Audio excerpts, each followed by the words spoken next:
Hey guys, I know it's been a long time with no video, but I really only like to put them up when I have something really interesting to put up, and a lot of stuff has been sidelined with Chaos and Unreal Engine 5 and a lot of bugs currently. So since I haven't really been able to work on a lot of fine tuning that I'd like to do on Chaos until I know it's actually stable and I can actually iterate on it. 5.3 seems like when that's going to happen, hopefully. I have a bunch of bug reports in, and they're all slated for 5.3. So here's hoping they actually get fixed for that engine version. Um, until then, I decided to go back and I got going with something that I've been back and forth on for like 2 years now, where I've always had these two different character versions in the plugin. I had the standard character version, the VR character, which is the one that everyone uses. It retains room scale, which takes a lot of effort, overrides dozens and dozens of engine classes, tens of thousands of lines of code at this point, just to get that to work correctly. And then the simple VR character, which does none of that, and is basically the fallback in case Epic ever break changes something that would completely break how I do the VR character, because it's a bit of a hack. It injects into a lot of engine systems, and I couldn't guarantee when I first made it that it would work forever.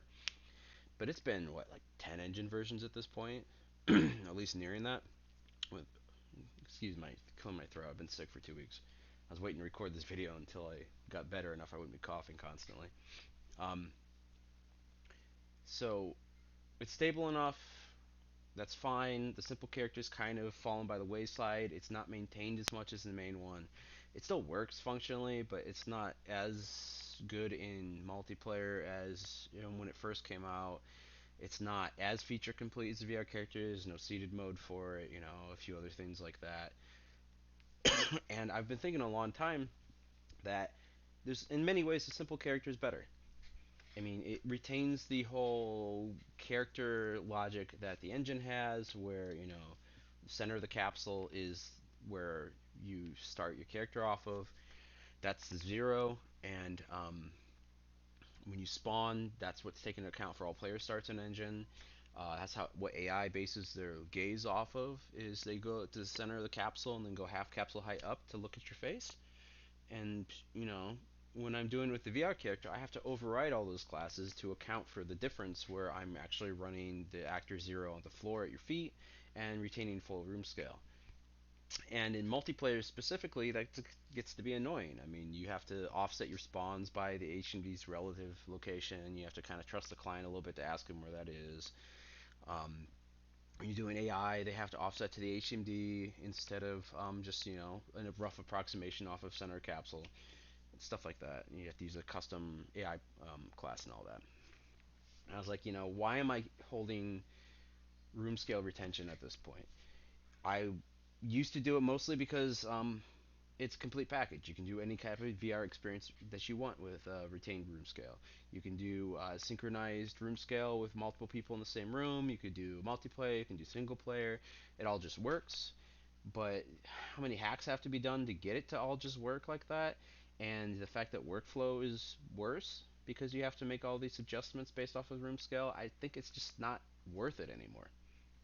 So I've gone back and I've added a hybrid mode that's kind of the best of both worlds. You get to keep the cool features of the retained room scale, like the capsule floating behind the camera based on the VR capsule offset, so that you can push the camera in and out of like collision when you collide with stuff and keep the capsule offset from it. Um, you get to keep the separated rotation, where snap turn, smooth turn will rotate the actor, but the camera rotation won't. But then you get to keep the simple character good stuff, where spawning the character is just like a normal engine character. AI classes, all the default ones will just work out of the box. You don't need any custom overrides. Um, things like that. Like the actor will move when the headset moves instead of the headset moving, which syncs everything up and just makes it a little cleaner. So that's now in 5.2. I mentioned this in patch notes. I was going to be doing this, and it's now feature complete as far as I know under retain room scale on the character. Its default mode is still the old logic of the VR character. it'll remain like that for now. I need a lot of testing on this new mode. I mean, it's a complete overhaul, so it needs a lot of testing. When this is true, it's the old VR character. When you turn it off, it's the new setup. And for a lot of people's projects and games and experiences, it should be as easy as just toggling this bool. You should be able to toggle this and you get the new behavior, and for most experiences, you won't have to change anything to get that to work. Um, Obviously, that might not be true for everybody, especially people with full body IK where they're trying to run stuff, but I mean, for the most part, it's true. It's true in the example. As well, I'll show you. For those that don't know what this means exactly, I'll show you. This is the current. Grab my controllers.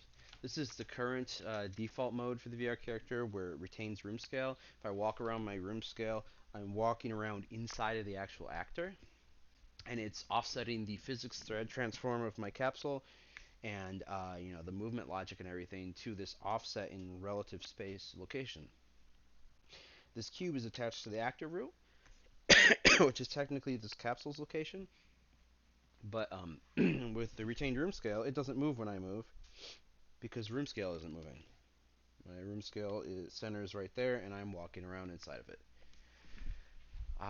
This is mostly useful for synchronized room environments for multiple people in one room.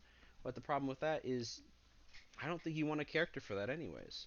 If you're going to do a synchronized room scale setup, then why would you want a character class? If you have wall collision that throws the synchronicity off, if you do anything with locomotion that throws the synchronicity off, it just doesn't make much sense. At that point, all of my components can be used in a normal pawn and replicated fine like that, and you can just use a normal pawn for a synchronized room scale setup.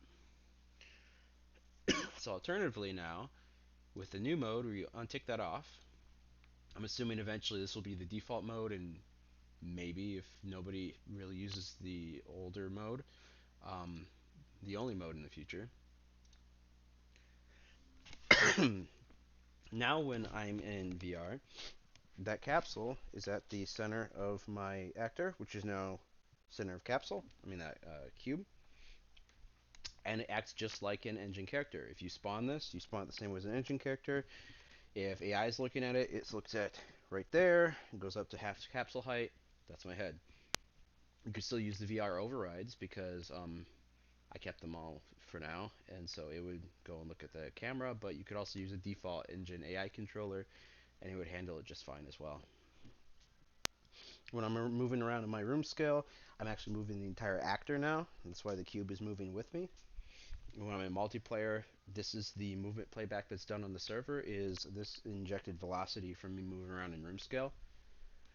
It makes things a little tighter and a little cleaner for the character movement because I'm not having to manage the offset for the character. Like, if I'm swinging around snap turn, it's just swinging the capsule around.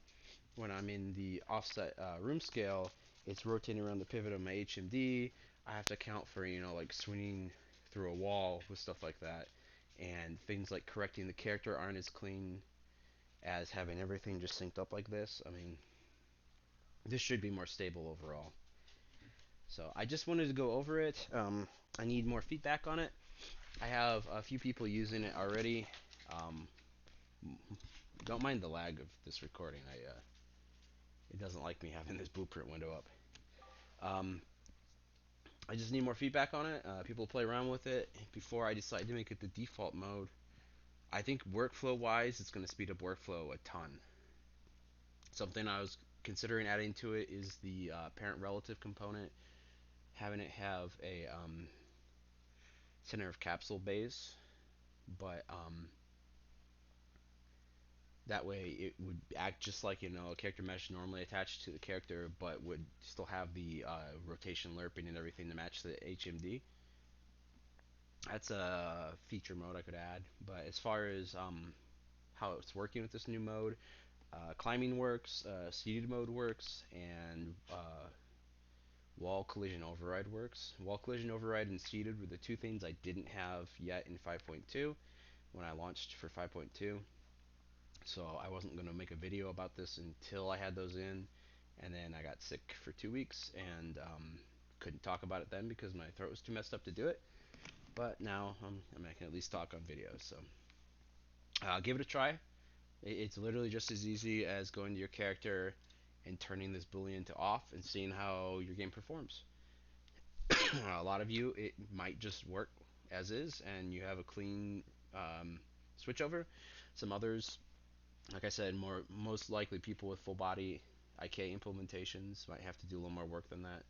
But yeah, I mean, it should work pretty easy.